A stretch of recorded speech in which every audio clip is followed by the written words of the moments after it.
Well, hello, everyone, and welcome to our Ask the Expert event. Today, we're going to be learning all about maple syrup with our expert, Ron Roberts Jr. I'm Laura Carlo, the WCRB morning announcer, and today's GBH host for this event. Thank you to everybody who joined in today, including our Leadership Circle and Ralph Lowell Society members. We really appreciate your continued support. Before we get started, I'd like to remind you that, unlike us, you will not be on video and we won't even be able to hear you, but we do want to know what your questions are. If you have a question that you would like to ask our expert, you have to open the Q&A tab right at the bottom of your screen and then just type it in. As always, we'd love to know from where you are viewing this event. So when you submit your question, please let us know. And if you see a question that you would really like to have answered, give it a thumbs up because that'll move it right to the top. I mean, technology is amazing these days. Also, to turn on the closed captioning feature, click on the live transcript button at the bottom of your screen. 2 transcription display options are going to open up for you. We recommend that you select subtitle to enable captioning at the bottom of your viewing screen. You can also select full transcript, and then a sidebar window will open up where you can see what each speaker is saying. Please bear in mind that closed captioning might be slightly delayed. Well, without any further ado, I would like to introduce you to our expert today, Ron Roberts Jr. Ron Roberts Jr. is the Director of Operations, along with his wife, Tanya Roberts, at Parker's Maple Barn in Mason, New Hampshire. He is also, listen to this title, Chief Sugar Maker. That has to be the best job in the world. The Roberts family has owned and operated this destination restaurant, sugar house, and gift shop for many, many years, including when they bought it from the Parker family that started the operation in the 1960s. Ron Roberts began making maple sugar when he was just 15 years old, mentored by the late Terry Dennehy of Brookline, New Hampshire, and he continues to produce maple syrup in the same sugar house every March. He'll even get a helping hand from his wife, Tanya, and their 2 children when the sap starts a-running. So, Ron, welcome to our Ask the Expert today. Thank you, Laura. Very happy to be here. I'm so glad that we get to do this because I love anything sweet, and maple sugar is right up there at the top of the list. So with the title Chief Sugar Maker, I mean, that's a title that I would only be able to dream about. What is the best thing about your job? Well, God, it's a lot. I mean, I love going out in the woods this time of year and, tapping the trees, gathering the sap. Typically when you're gathering sap, the weather is, it's not frigid. It's usually above 32 degrees and there's a nice breeze sometimes. Today it's been super windy, but just being out there in the woods with the fresh air and you're emptying buckets filled with sweet water. It doesn't get any better than that. Wow. All right. So how many trees and taps are we talking about? Well, our operation, we do just under 2,000 taps each winter. Sounds like a lot, but there are other producers that have tens of thousands of taps. And so we are relatively a smaller producer, but we get about 2,000 taps that we put out, and then most of those taps are on other people's property. Wow. So it's a community event, really. It really is. Yeah, they love when I bang on their door every year and say, "I'm here to tap your trees," and they get excited and they like watching. Sometimes they help. It is a community event. What a wonderful, wonderful picture you just painted for us. Well, I know that our participants today have lots of questions for you too, and I think we should get right to those questions. Jack is with us today. He asks, how important is the tap location on the tree relative to height from the ground, relative to rising and setting sun, relative to previous taps from previous years? So height from the ground, not important. You could tap a branch that's over your head and you'll get sap. You could tap 2 inches from the ground and you get sap. The rule of thumb is we usually go about waist high. So if you're this year, we were standing on a little bit of ice as we were tapping the trees. There have been years where when you tap at waist high, but you're standing on 3 feet of crusty snow. When it comes time to take the trees down, the buckets are now, over some people's heads, and they're thinking, why did you tap so high? Well, we were standing on all that snow. So it really doesn't matter where you tap. As far as old holes, you don't want to tap directly above or directly below an old tap hole. There'll be a little bit of dead wood around that area, so scar tissue, so to speak. So you won't get as good sap flow. So you just you can go above or below at a much greater distance and not be worried about the hitting the dead wood. So that's pretty much there, what you have to do to tap the tree. All right, Mike is listening today, and he asks, how much is climate change affecting New Hampshire maple syrup productivity? We're finding that sugar season seems to come earlier and earlier each season.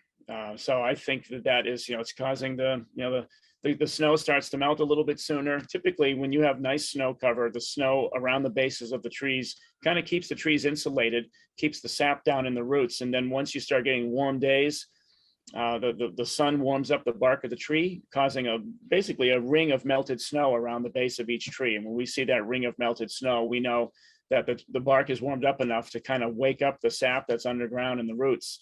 But we are definitely finding that the last 3 or 4 seasons we've been able to tap the trees a lot sooner than we used to when I was a kid. So I'll just do a quick follow-up. Has that affected the amount of sap that you're getting?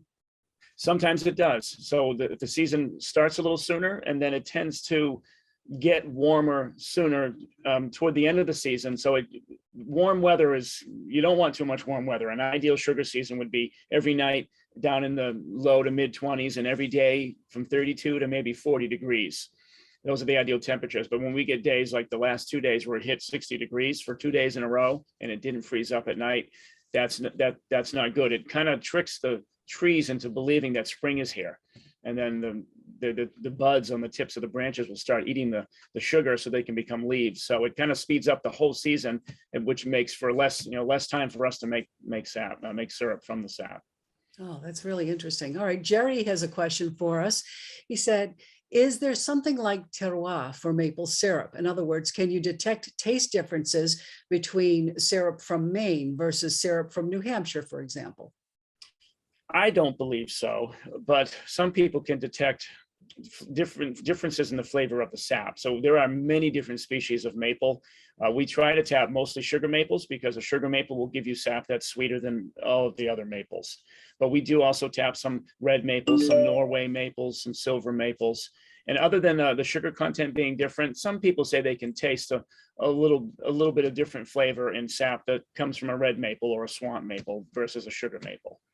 But I've never noticed any difference in flavors between the states.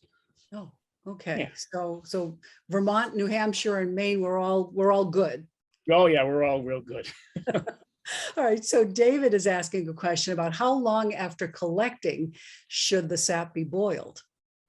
Well, that depends on the temperature of where you are storing the sap. So when you start getting if you start getting really warm days, the sap will rapidly ferment. So and that usually doesn't happen until the end of the season, but days like the last 2 days where you have sap that's sitting perhaps in your sugar house in a tank and it's 55, 60 degrees for two days in a row, and then you get a couple of nights that don't go below freezing, the sap will start to ferment. So sap is, I kind of equate it to like milk. It's something that you can't just leave it on the countertop during warm weather and expect the quality's still going to be there. So when we bring our sap in, we try to cook it right away, usually within 24 hours. But then when we start getting those really warm temperatures where the sap is no longer at a refrigerator temperature below 41 degrees, we cook it as quick as we can. Okay, but now I have to do another follow-up. Sure. When milk ferments, we get cheese. When maple syrup ferment, or when maple sap ferments, what happens? You get ooze, and it's not good ooze. I know some people think, well, it must ferment and turn into like a maple wine or a maple, like a hard cider. Not at all. There are yeasts that are in the air when the weather starts to get warmer, and these yeasts attack the sugars in the syrup and turn it into almost a milky, gooey substance that does not smell good and does not taste good.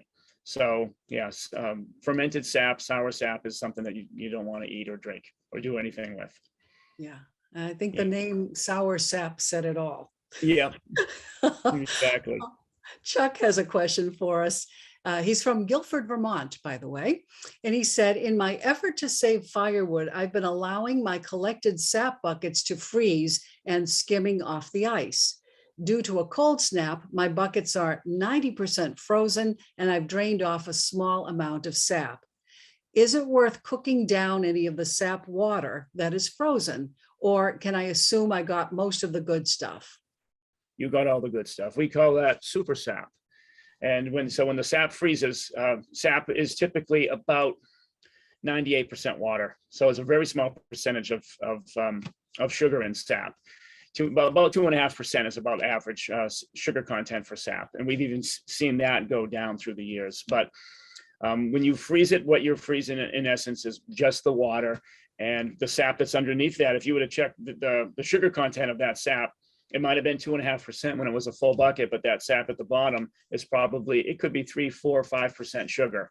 So it will take you a lot less of that sap that's left at the bottom to make a 1 gallon of syrup. So I wouldn't bother melting down the frozen bucket shaped ice cubes. Okay, Nancy has come with a question and she says, do bears like maple syrup? And if so, do they damage lines? If not, why not? We've never had any bear damage. It seems that it's smaller creatures. It is chipmunks and squirrels. They love to chew the lines. I think they see something in the woods that is different than everything else, all the trees, because the tubing lines, sometimes the color would be purple or a bright green. And I think it's more out of curiosity. They chew into it because, hey, look at that, that looks tasty. And then when the sap starts squirting out in their face, they're like, okay, guys, party time, let's go over here.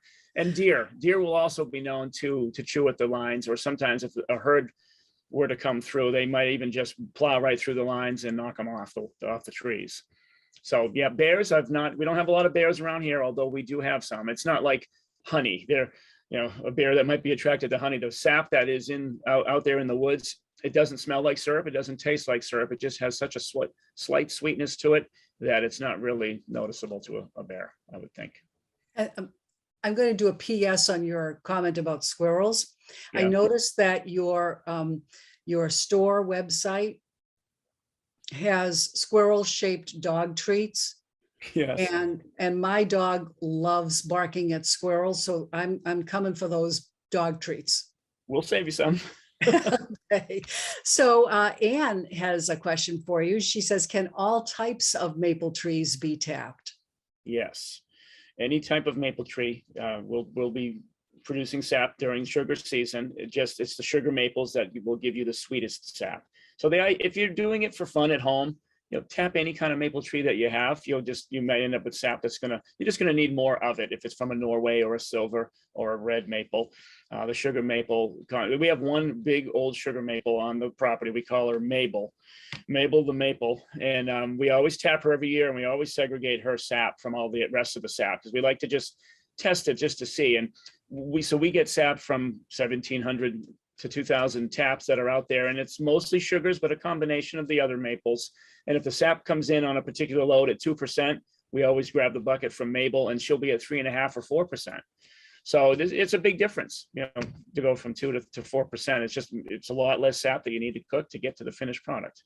You sound like a wine Yeah. maker, with the testing what comes from what barrel. Now you're talking about what comes from what bucket. Right.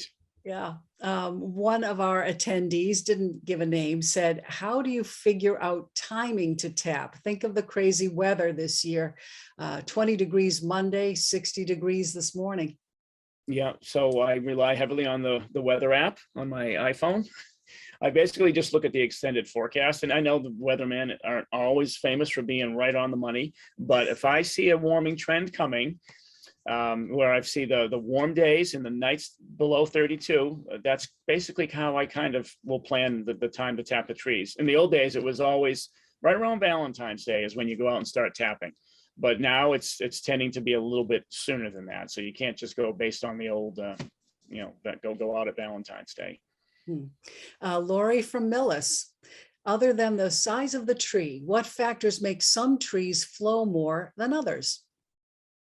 The health of a tree. If it's a good, healthy tree, it may produce more sap, depending on where the tree is located. Trees by a stream or in a maybe swampy or wet area in the woods will tend to have more sap because they're able to get at more water to pull up through the roots.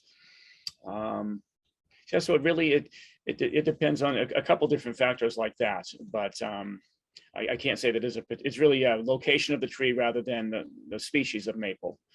Okay, that's great. David asks, boiling outside or on an open fire, what temperature should I boil to if I finish it in my house on the stove? Well, depend on the atmospheric pressure of the day, but on average, it's somewhere between about 219 degrees Fahrenheit to 221 degrees Fahrenheit. It really varies based on really where you are located, where you're boiling, how far above sea level you are. So, but it's in that range. What a good way to know is when you're looking at the syrup that's boiling in your pot, when the bubbles on top of the sap, or that is almost syrup, get to be about the size of a $50. So the bubbles will be very small and rapid, but when they start to really swell up and get really big, that's usually an indication that you're there.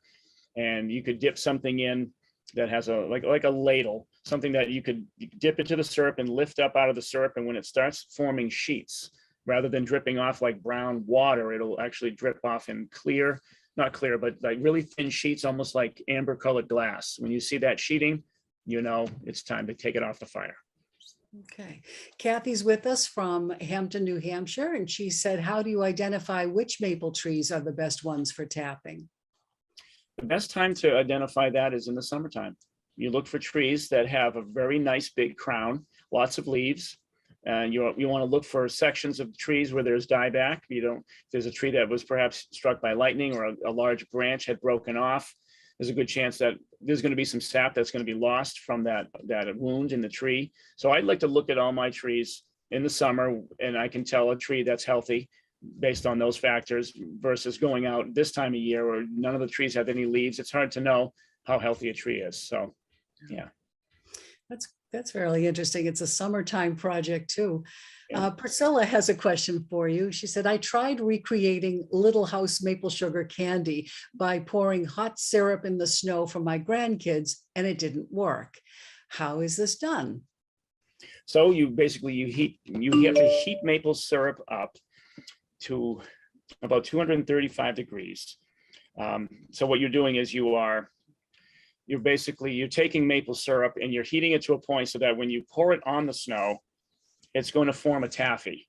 If you just take hot maple syrup, let's say right out of that pot, as soon as it hits maple syrup at let's call it 220 degrees, and you pour it into the snow, it's going to go straight down through the snow and just keep going until it hits the ground, because it's not the right consistency. You needed to have boiled off a little bit more water so that when you pour it over the snow, it'll just start to sink into the snow, but then it'll start to stop and it'll turn into a taffy, and you can actually roll it on a spoon or a popsicle stick, and then it stays as a gooey taffy. Yeah, my mother used to do that with us when we were little. Mhm. And yeah, we did all kinds of crazy things with the snow, but I remember her saying it has to get to taffy stage before you can, So your but best bet is, she wouldn't let us do it though, because she said it's too hot for the children. oh So, yeah, it's super hot and can definitely burn you. So your best bet is to have a candy thermometer and just go to the softball stage on a candy thermometer. And when it right. hits that, take it right off the heat, pour it in lines on it, and pack the snow down if you can. Packed snow will just work better. And then, yeah, it's really fun and it's delicious. Sharon has a question. Where can we purchase your syrup, and when's the best time to purchase? Can you explain the difference also between organic and regular maple syrup? Sure. So the best place to purchase our syrup is right here at Parker's in Mason, New Hampshire. We're not a large enough producer where you're going to find our syrup in the supermarkets. A couple local small stores we sell our syrup to, but mostly we have people that come here. So it's a lot of extra work to build a distribution network and get your syrup everywhere when we've got people that want to just come into our shop and buy it. So that's how we operate. Really, any time of year, maple syrup, once we produce it, we hot pack it into stainless steel drums, 40-gallon drums. And once it's put into that drum and sealed, it can sit in that drum for a long, long time. It's not something that is going to rapidly go stale or mold or ferment. So when you buy a jug of syrup from us, it's been that package that it's in has also been packaged at a very high temperature, so that it basically seals that container. And I have a friend that when his folks moved, he went into their house to clean out, and he found a couple of gallons of maple syrup that he remembered as a child going and buying with his parents. It was 52 years ago. So I said, let's open it. And we opened that syrup, and it tasted just as good as any syrup that we were making today. And it had been in that jug for 50 years because the jug was sealed. I have news for you. You can't say the same thing about every wine bottle that you find in the cellar either. That's true. That's very true. So, so as far as the best time to buy syrup, I mean, we're going to start boiling probably tomorrow. So, I mean, if you want syrup that is just fresh off the fire, I'm not sure I'll actually have it bottled tomorrow, but any syrup that we're going to have coming over the next couple of weeks is going to be as fresh as you can get it. Oh, wow. And what about the second part of that, which was is there a difference between organic and regular? So where our trees are in other people's property, I have no control over anything that they could be using for, lawn fertilizers or any kind of chemicals that they might be putting in their property. But there are producers that may have an orchard that is all on their property where, it's all in the woods, and they can certify that they're not using any kind of chemicals to fertilize the trees. So that's really the difference. But there's no additives, there's no preservatives in the syrup that we produce. Basically any pure maple syrup out there isn't a need for that. So that's pretty much the difference. Okay. One of our attendees is asking, can the sap or syrup be contaminated by bad soil? I'm not certain, but if there is anything that's in the soil, if someone were to, let's say, the trees out in the woods where someone had an old car and that car was leaking fluids into the soil, that tree will pull some of those chemicals into the roots, and it definitely could affect the quality of the sap. So yeah, that would be something to be concerned about. Another of our attendees asks, can you overcook sap? You can. Basically, there's different levels. So when you get to the point of maple syrup, if you cook it even just a couple degrees beyond the 221 degrees Fahrenheit, let's say, and you put that syrup into a bottle, what's going to happen is it's going to crystallize. It really has to be about 67% sugar to be considered maple syrup. We use a hydrometer, which is an instrument that measures specific gravity. People also use a hydrometer to measure the alcohol content of wine or beer, if they're making wine or beer. That tool, we use it because we're selling to the public. So we make sure it's exactly the right specific gravity before we bottle it. But at home, if let's say you went just a little bit over and you put that syrup into a mason jar, what will happen over the coming months is you'll see sugar crystals that look like rock candy kind of growing along the edges of the bottle. That just means you took a little bit too much liquid out by heating it to a higher temperature. And basically you'll end up with maple syrup that is just going to crystallize on you. Okay, so I hope that answered your question. Boy, I'm learning so much about maple syrup. Dana has a question for you. She said, why did New Hampshire change the grading system a few years ago? I love grade B, or the darkest, best flavor, in her opinion. It's really Canada regulates the maple industry. And there was a decision that was not really, it wasn't a New Hampshire decision. This is the way we're going to start grading syrup, and everybody just kind of had to go along with it. And it has been very confusing for people. There was a grade A syrup and there was grade B syrup. You had grade A light, grade A medium, grade A dark, and then you had grade B, where now it's all grade A. And I'm sure it was more of a marketing ploy. We don't want anyone to think that the grade B syrup isn't good. Let's just call it all grade A. And so, but if you're someone who really loved the old grade B, you just want to purchase syrup that is now called very dark. So it's called grade A, very dark. And the label on the cap will have some kind of red color to it. And that is really what we call the old grade B. We use that in all of our recipes that require maple syrup because it's very strong and has a really nice maple flavor. And Dana and all our attendees, I have gone on Ron's website, and you actually have a past versus current grading table on your website. So that's very helpful too. Yeah, we have that comparison chart so people can see what it used to be called, and then they can determine based on all the lines and the graphs what grade they want to purchase. But I'll tell you, we serve grade A dark, which is also called robust in the restaurant. That's what most people tend to like. It's not as strong as the cooking grade, the old grade B, but it's a little bit darker and stronger in flavor than the amber or the medium. So that's usually the best middle of the road one to go with. It's called grade A dark. Okay. Mark has a question for you. He says he lived in Vermont for a half dozen years. Many friends sugared in sheds on their property. So I got to observe, and I saw that some used pork fat to retard the boil over, and some used milk. Do you think one is better than another? Well, if you have friends that are vegans, don't use the pork fat. They won't like your syrup. We use neither, but yes, in the old days, I've heard stories that in the roof of the sugar house, there was always a nail in one of the rafters above the evaporator, and they would tie a string from the nail and put a piece of salt pork at the end of the string. That string had to hang just at the right level at the top right above the top of the pan. And if you ever were to fall asleep while you were boiling sap all night, and that sap were to start to boil over, it would just boil right over the edge of the pan and into the fire and catch fire. So as soon as those bubbles would hit the salt pork, a little bit of the fat would disperse over the bubbles and bring it all back down to liquid. So the best thing we use an organic sunflower oil, and just a couple of drops of any kind of fat or oil will bring the bubbles right back down to liquid.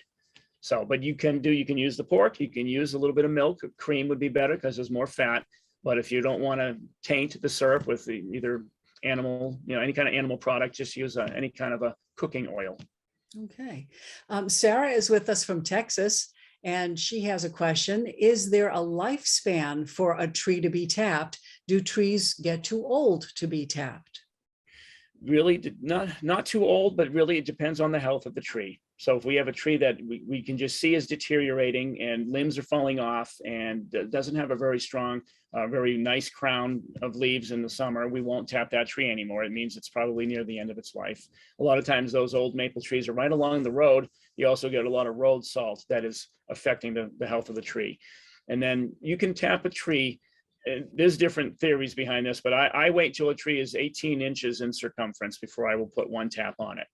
So for me, I just wrap my arm around a tree, and if my fingers can touch my chest, I know I got about an 18-inch circumference tree, and I will put one tap on that tree. And as a tree gets bigger, you can basically safely put one tap about every 18 inches around the trunk of a tree and not take too much sap that you would harm the tree. That's interesting. Val wants to know, does removing the sap damage the tree in any way long term? As long as you don't over tap a tree. You can definitely over tap a tree and cause stress and cause it to have a shortened lifespan. But the rule of thumb for me is the one every 18 inches. And I have trees, maple across the street here. It's such a big tree. I could hang, if I measured out every 18 inches, I could put 9 buckets on Mabel. That's how big she is. I never put more than 3 or 4 buckets on her each year. I always err on the side of caution. I would rather under tap a tree and then just tap more trees than put too many taps and pull too much sap from one tree in one season. Matt wants to know, how important is it to sanitize or disinfect the drill bit for tap holes from tree to tree? Not from tree to tree, but from season to season. All of the spiles that go into the tree will get sanitized. So the drill bits get sanitized. All the tubing lines and the spiles on the tubing need to be sanitized because bacteria will grow in those lines from after the season's over. But I have never sanitized in between. Jack has a follow-up for you, and he says, you've mentioned sugar content a number of times. How do you test the sugar percentage of sap? with a sap hydrometer. So a similar instrument measures specific gravity as well. We have one that measures the finished product, the syrup hydrometer, and then we have one that measures the sap. It's not important necessarily that you know the sugar content if you're just producing at home, but you can purchase a sap hydrometer for probably under $25, and you just basically put your sap in a 5-gallon pail or some sort of a tall cylinder.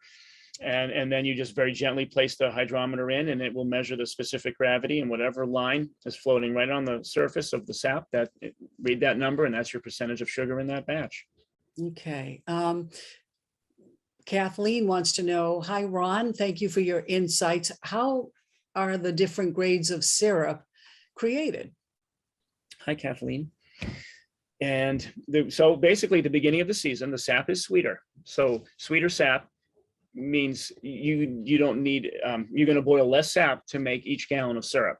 As the sugar content the sugar gets eaten up by the tree, as the season goes on, you get sap that is progressively less sweet. So it takes more gallons of that sap. So at the beginning, if you have sap that's sweeter, you don't have to cook it as long as well, because it's going to become syrup sooner because there's more sugar in it, even though it's a small percentage of sugar. So you end up with the lighter grade or the lighter colored syrup at the beginning of the season. And then as the season goes on, you have to cook the sap longer and longer, and it gets progressively darker in color and stronger in maple flavor. Okay.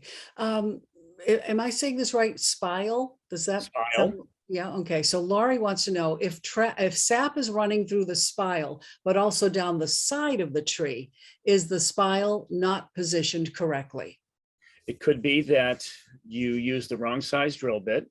That's a possibility. Or you have to be very gentle when you're tapping the tree. You want to make sure you go in very straight and come out very straight. You don't want to move the drill bit up or the drill up or down, because what will happen is you will make the hole oblong. And if the hole isn't perfectly round and the right size drill bit for that spile to fit in and seal that the perimeter of that hole that you've drilled, you will get some seepage out of that hole. So that might be what's happening, or if you hammer it in too hard, the force of that spile going into the tree will actually crack the bark above and below the spile and cause sap to leak there too. You're not hurting the tree necessarily, but you're going to get less sap in your bucket. Okay. Casey's with us from Connecticut, and she asked, could you tap the sunny side, or should you tap the sunny side of the tree? Yes. There's been different theories behind this as well, that it's better to tap on the southern side, or you stay away from the northern side. I test it from year to year, and sometimes it really just depends on the temperature. When you have warmer days and you've got taps on the north side, those taps are running, you might get a little less sap out of that side. But yeah, the side of the tree that's going to be in the sun the longest period of time, that's going to be the side that's going to most likely run the best for you. Okay. What state, Carol Lynn wants to know, what state produces the most maple syrup? And what is the difference between the different grades of maple syrup? I think we've covered that one, but what state produces the most maple syrup? Vermont. Okay. Yep. Canada, of course, the biggest producer in the world, and then Vermont would be the biggest US producer. Okay. And I wish I could tell you exactly how many gallons, but the Vermont really takes the lead over all other New England states. I traveled to Alaska about 10 years ago, and I saw bottles of what looked like maple syrup, and I got closer and it didn't say maple, it said birch. And I asked the store clerk, I said, okay, tell me about this. And they said, we can't grow maple trees here in Alaska. So we tap birch. And I said, how does it taste? And she said, you have to buy a bottle and find out. So I did. And I got to tell you, it's practically the same product. Wow. I actually have a bottle in my fridge right now. It looks the same. It flows the same when you pour it. But it's, you have to understand that I'm a New England girl. So my heart is with the maple stuff. Right. Yeah. There's not a lot of birch syrup producers in the area, but there are some people that I know of that do tap the birch tree. So the birch season comes. Oh yeah, there are. Yeah, if you have birch trees, you could tap them. The season tends to come in a couple of weeks that follow sugar season. That for whatever reason, those trees just run a little bit later, and you can tap them just like a maple tree and gather that sap and boil it. I don't know all of the details of the process, and I have yet to taste it, but I have someone locally who has a large tract of land covered in birch trees, and he's interested in seeing if I would, after sugar season, start producing birch sap for him. And I'm not sure I have time for that at this point, but it's something maybe in the future if there's a market for it. All right. Well, let's take just a quick moment here. Thank you so much for these wonderful questions, folks, and keep them coming. We've got more time to answer them. I would like to take a moment right now, though, to introduce my colleague, Mark. Welcome, Mark. I'm Mark Cohen from GBH's on-air fundraising team. We're glad you could join us for this afternoon's Ask the Expert Sap to Syrup event. You know, just like tasting a spoonful of maple syrup, there's something so sweet about a community of people brought together by tapping season and maple sugaring. GBH relies on financial support from members to keep offering free virtual programs just like this one. Today, if you decide to give $5 a month as a GBH sustaining member, you'll receive the book Backyard Sugaring by Rink Mann as our way of saying thanks. This is a complete how-to guide on how to make your own maple syrup at home. As a GBH sustainer, you pick a monthly amount that works for you and your budget. It's automatically deducted from your bank account or charged to your credit card, and you can make a change to that amount anytime you wish. And given to GBH, it's simple and secure. There's 3 ways to make a donation. First, you can visit gbh.org/support events. The link for that can be seen in the chat tab now. Or you could send a text to 800-204-3811 using the keyword GBH to make the donation, or go ahead, scan the QR code right here on the screen, and that'll open up a donation form on your smartphone or device. Every dollar makes a difference, and GBH is here for you because listeners and viewers have stepped up and made the choice to give. Please join them by giving right now. Thank you. Thank you, Mark. We really appreciate that. And we do appreciate our radio listeners, our TV viewers, and all who choose to become members of the GBH Foundation. You're not just members, you're members of our family, keeping this wonderful, wonderful thing going. And as Mark just said also, you know, that it is that we rely on you to keep going as well.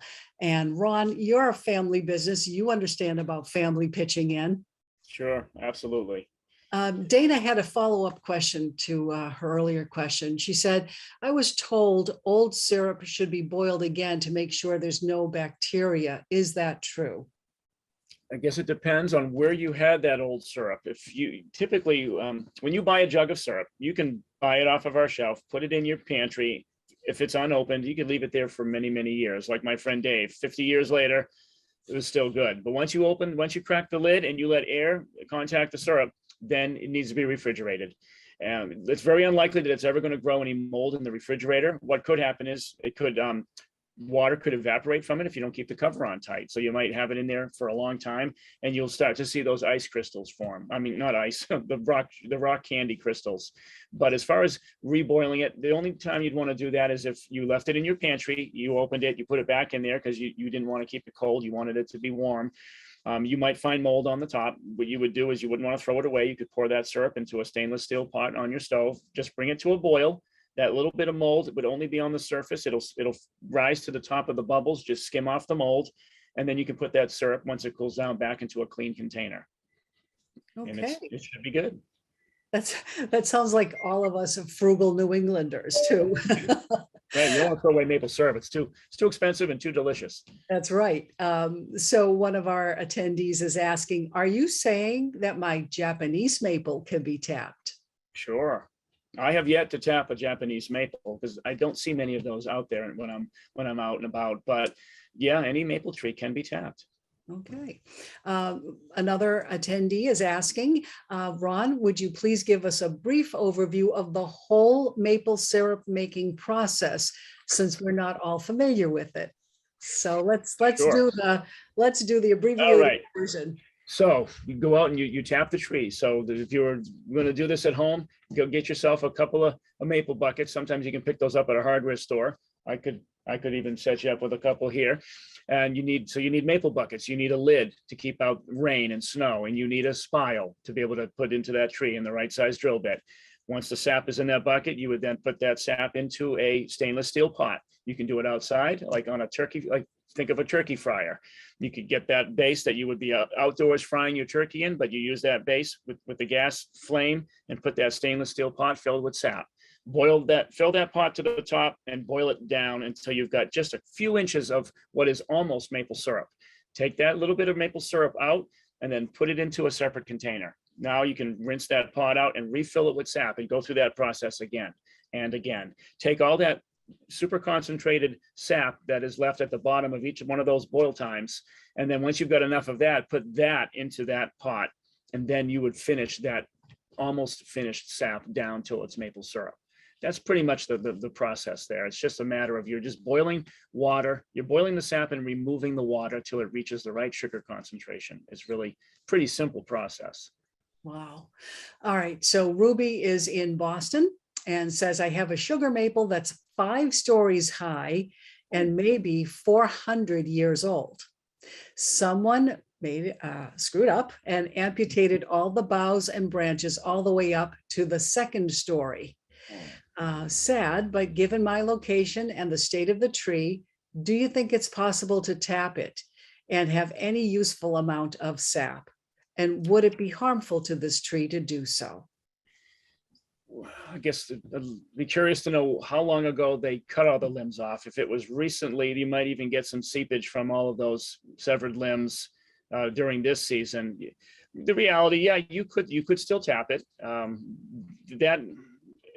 A few taps on a tree like that is not going to harm it any further. If the tree has any serious damage, any large holes in it, or broken sections of the tree, you might want to stay away from it. But putting a few buckets on that probably wouldn't harm it any further.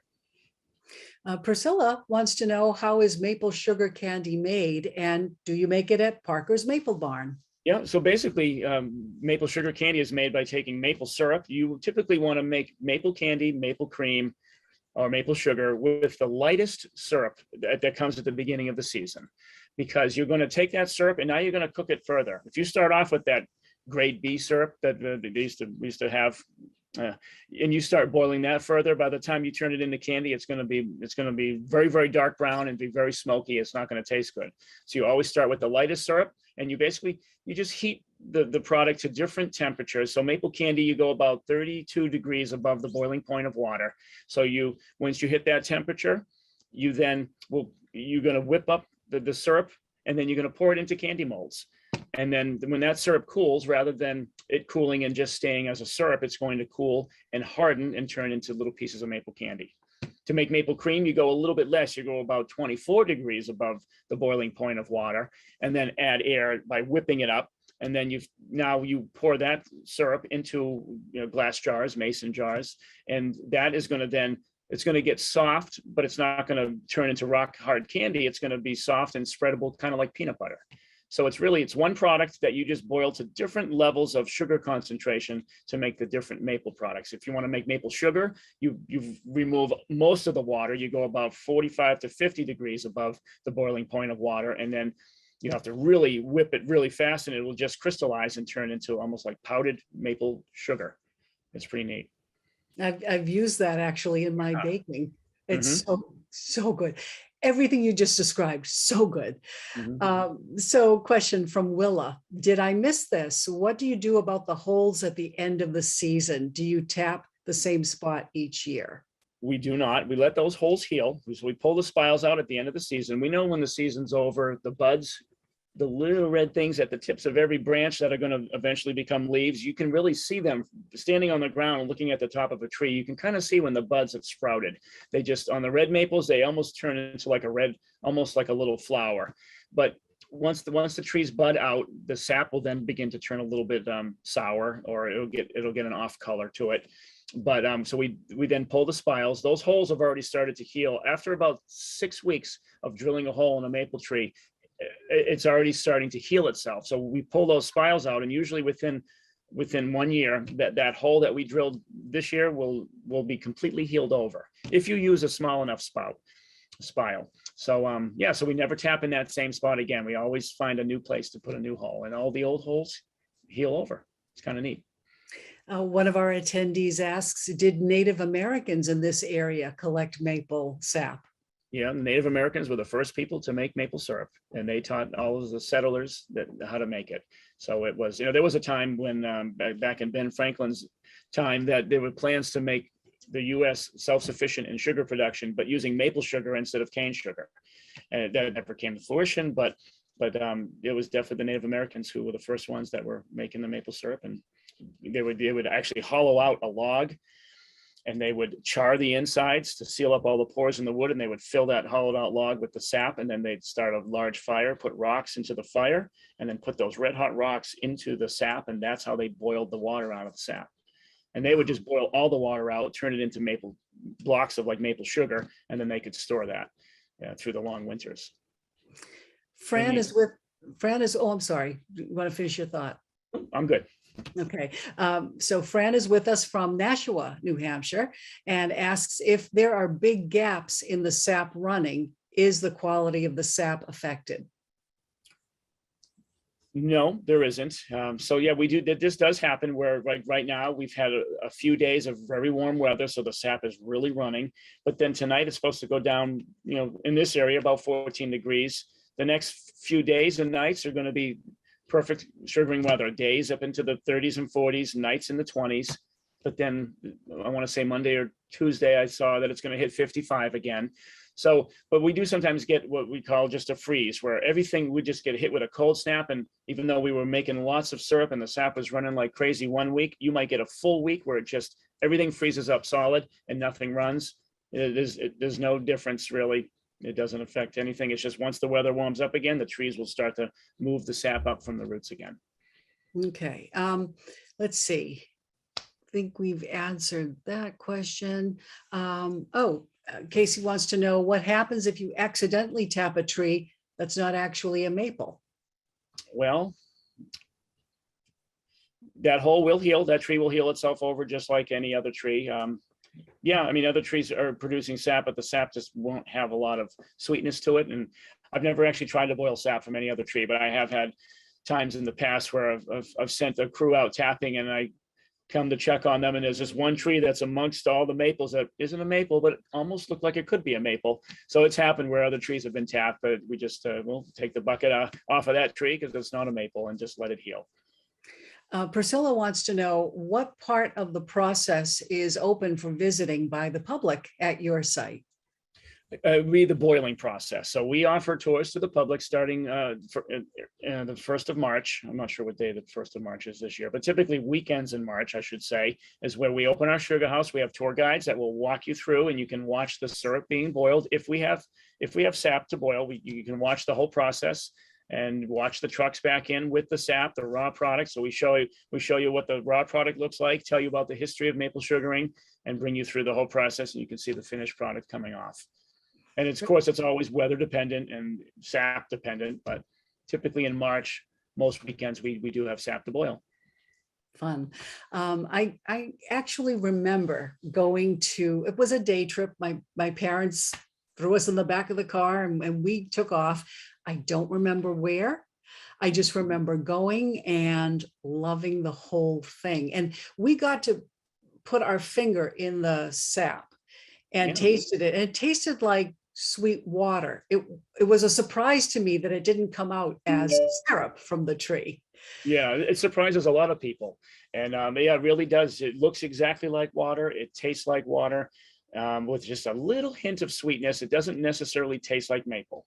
It's the cooking process. It's the caramelization of the sugar with the heat of the fire that brings that maple flavor out of the sap. Ellen wants to know, when we freeze syrup, it sometimes gets hard sugar on the sides of the jar. Why is that? That would typically, you can freeze syrup if it's the right concentration, 67% sugar. It shouldn't crystallize. Freezing won't cause that, but it might be that syrup that was maybe just a little bit over density. So that sugar was going to form anyway. So that it sounds like that's what it is. And if that happens, what you can do is you can pour that syrup into a stainless steel pot, get some really hot water, but not a lot of it. Maybe like heat it up in the tea kettle, put a little bit of that hot water in and just move the jug around to break up all that sugar, and then add that to the syrup. Bring it all to just about to a boil and then shut it right off. So you're kind of melting down the sugar that's there. You've added a little bit of extra water that was missing from that syrup, and it's still going to be a good quality maple syrup. Okay. David would like to know, my hydrometer has a hot test line at 211 degrees. If I boil to 221, do I have to wait until it cools to 211 to use the hydrometer? Well, there is a chart available that would make your life a lot easier. I'm surprised that you didn't get one with the hydrometer. I'm not sure how to get a hold of that chart online, but I have a copy of the chart that I would be happy if we wanted to give my information to him. It would basically, the chart will tell you at what temperature your syrup is, exactly what the hydrometer should read. So it's a Brix chart. So he would need to get his hands on a Brix chart. He might be able to Google that term and find one online, actually. Okay. Jack asks, you mentioned sanitizing your spiles and drill bits. How do you sanitize? Is boiling that equipment for a few minutes sufficient? We use a food service sanitizer. Boiling, I mean, yeah, you could boil spiles. You could certainly do that. I actually use a plastic spile.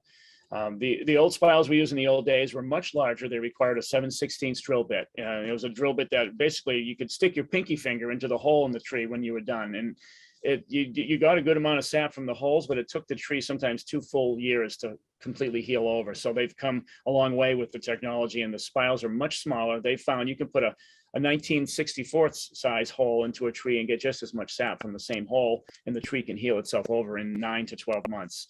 So I don't boil mine because they're made of plastic, but you could certainly boil them. Yeah. Okay. Kathleen would like to know, have you ever heard of, oh, I just lost her. Have you ever heard of anyone boiling the sap over a wood stove? And do you think it would affect the taste?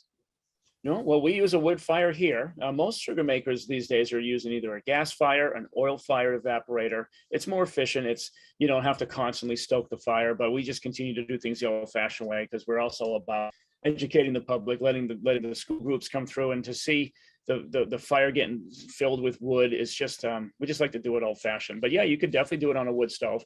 I'm not sure you want to do it in your house on a wood stove. I had friends that did that, and it took the wallpaper off all the walls in the living room because all the steam that was produced, the wallpaper started. So I said, well, you should have done that in the backyard on an old wood stove. But yeah, outside, some people do set up a wood stove and they will boil right on that wood stove. But an open fire, you'll get a little more contact. You want contact from the flames to hit the bottom of your pan. So an open fire is better. Jay wants to know, how deep do you put the tap into the tree? Just a little over an inch deep is all we're going in. About an inch and a quarter is how deep we drill the hole. The spile, you only have to break through. So the sugar maples tend to have a very thick outer bark, and then there's an inner bark that's just behind the outer bark. And then the next layer behind that is the cambium layer. And that's where the sap flows, through the cambium layer. So you really just have to break through that cambium layer to get the sap to flow, but you have to put the spile in deep enough to hold the weight of well, if it's tubing, you don't have to go as deep. But with us, with a maple bucket that we use, it holds 3 gallons of sap, the old-fashioned buckets. And that's about 24 pounds of sap. So if the spile isn't in deep enough, once it gets about half full, the spile would just pull right out of the tree. So yeah, the depth isn't as important. It just has to go in enough so that your spile will be in there firm to hold the weight of the bucket. One of our attendees wants to know, so good to know about what to do about the mold, as once mine did grow mold and I just threw it out. Now I know what to do, and that's a thank you. You're welcome. Sharon says, when I was growing up, any syrup we had removed from the jug in the fridge was then put in a different container. Do you remember this? So the only I'm not sure about that. Was what we do at home is we take the jug out of the refrigerator, we put it into like a handmade little syrup pitcher that my daughter made, and then from there we can microwave it to get it warm. I mean, some people will pour cold syrup directly from the fridge out of the jug right onto their pancakes, but it will chill out your pancakes. So warming it up in any kind of a little pitcher, or even a cream pitcher, or even a coffee mug, just warm it up in the microwave for even 15, 20 seconds. So you're pouring warm syrup onto your pancakes. But there's no reason to take that jug of syrup that you would buy from us and move it into any other container. Sharon wants to know, what about storage? Is it better on a shelf or in the fridge? Unopened on the shelf. Once it's opened, in the fridge for sure. Okay. And let's see, who have we not asked yet? One of our attendees asks about, nutritionally speaking, does maple sugar have any health benefits that make it preferable to use over cane sugar? I say yes. There have been lots of studies found that there's a lot of minerals and amino acids in maple sap. So there is a lot of health benefits. A lot of people are, they're now even packaging maple sap. They're just extracting sap from the trees, and there's a market for kind of like coconut water. So they're just packaging basically sap that's probably just been filtered. And then when in the cooking process, those minerals are still there. It's just they're getting kind of cooked and caramelized and burnt a little bit. But there's definitely, I couldn't tell you all the different health benefits of maple syrup, but if you were to look it up on the internet, you'll find that there's definitely many health benefits over maple, over cane syrup, high fructose corn syrups, or any cane sugars. Will we have time for one more question? And this one from Walter has come up, and he asks, I think he's getting excited by all this maple sugar talk. He says, is it too late for me to try tapping a maple tree this year? No, do it today. Yay. I'm still going to be tapping trees today. I'm not even done yet. So no, you're good. I love that. Ron, Yeah. thank you so much. I have learned more about maple syrup in this hour than I did my whole life. And I read books about every ingredient you can find. I love reading books about ingredients. So this has been absolutely delightful. Thank you so much for joining us. You're welcome. We do want folks to know that you do have a restaurant as well as a gift shop, as well as the Sugar Shack. And they can find out all about these things on your website. Can you give the website for us? Yeah, it's parkersmaplebarn.com. And Parker's does not have a apostrophe. No One apostrophe, word. all one word. Yeah. Right. And I'm telling you, you're going to love the site. You're not going to want to get off it, just like I did. Ron, thank you again. We really, really appreciate it. Thank you, I want Laura, to for thank having me. everybody who's with us today. Thank you for joining us. I'm so sorry we couldn't get to every question, but I hope we covered enough so that you know the process and the fun and the wonderful results, the rewards for doing all that work. And want to say also thank you to the team behind the scenes, the crew that have been helping us today. And thank you finally for supporting the GBH Foundation. Till the next time.